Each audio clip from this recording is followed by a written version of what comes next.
On Monday, the conservative Supreme Court handed down a decision on presidential immunity. I mean, kind of.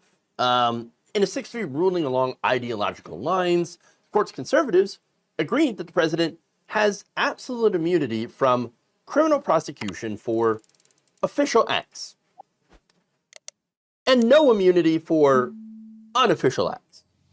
So now, in his majority opinion, Chief Justice John Roberts said this, quote, "We conclude that under our constitutional structure of separated powers, the nature of presidential power requires that a former president have some immunity from criminal prosecution for official acts during his tenure in office, at least with respect to the president's exercise of his core constitutional powers. This immunity must be absolute." Now, the chief added, not everything that a president does is official. The president enjoys no immunity for unofficial acts, and not everything the president does is official. The president is not above the law. But Congress may not criminalize the president's conduct in carrying out the responsibilities of the executive branch under the Constitution. So now, my big question is, what's an official act? What is considered an official act? An executive order ordering the assassination of a political rival? I don't know. That's the ambiguity here, okay? The court decided not to take up that question. Instead, they passed examples of official versus unofficial acts back down to the lower courts. In fact, Roberts wrote, "We accordingly remanded the district court determined in the first instance, with the benefit of briefing we lack, whether Trump's conduct in this area qualifies as official or unofficial." So the issue here, by the way, that they sent back to the court were the cases against Donald Trump that hinge on whether or not he has immunity for an official act or an unofficial act, or whether it was an official or an unofficial act. So this is when he was president of the United States. Now, his lawyers argued that he is immune for everything, a complete and total blanket immunity, right? And also, by the way, pre-immune to any crime that he would commit while in office, as long as it's part of his core constitutional powers. Okay, now, in the case where Trump tried to influence the vice president's oversight of the certification proceeding on January 6th, that case goes back to Tanya Chutkan, who's going to have to now be bogged down in all these details. And so the result of that is that she will not be able to take this to trial before the election, meaning that, of course, once that happens, if Donald Trump wins, the case goes away. That's it. It's over. What is it that Trump says? Bing, bing, bing, boom. It's gone. All right, so there goes that case if Donald Trump wins the election. The other case is with the fake electors. That will go back to a D.C. appeals court to decide if these are official acts of the president. So now, I spoke to Farron Cousins earlier today. He's a good friend of the show. He believes that as a result of this decision, the charges in Georgia will end up being dismissed. Okay? That's the racketeering case. But the case in front of Chutkan might not be. He said it's a mixed bag.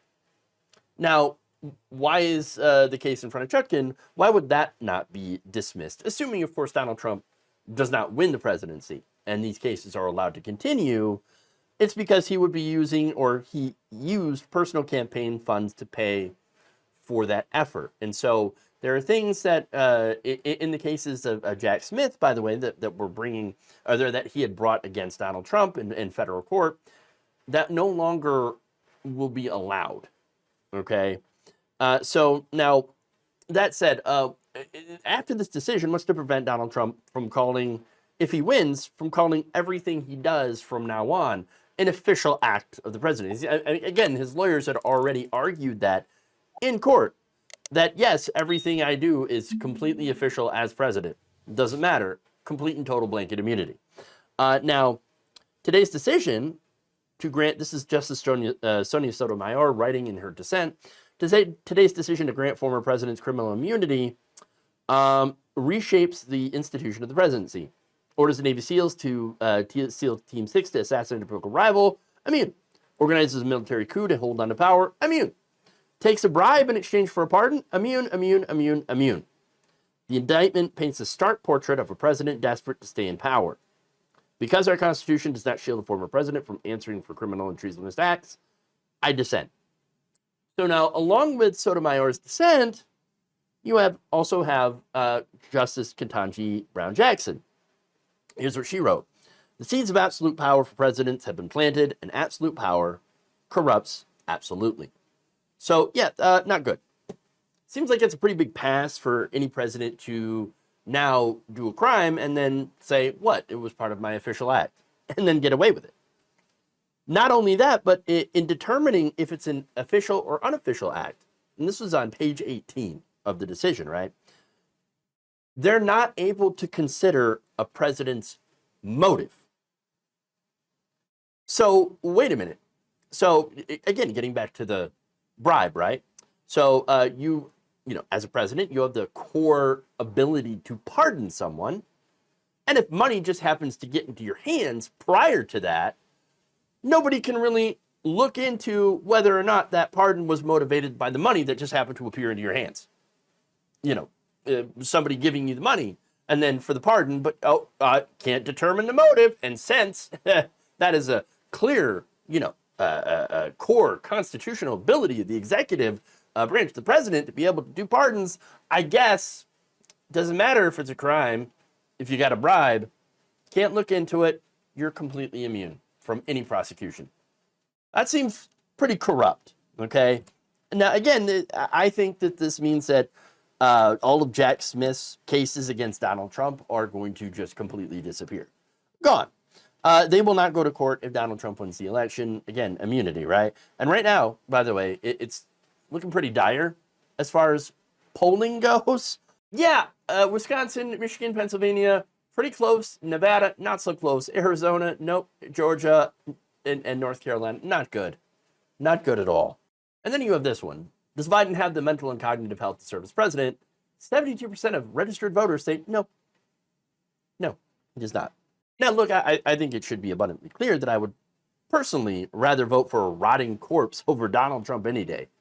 At the same time, though, I don't think that that's the choice we should have. I don't think we should have to have that choice. And to those who argue, well, hey, look, we had a very robust Democratic primary that decided all this already. No, we didn't. No, it was a coronation. We absolutely did not have a robust Democratic primary. And now we have what we have.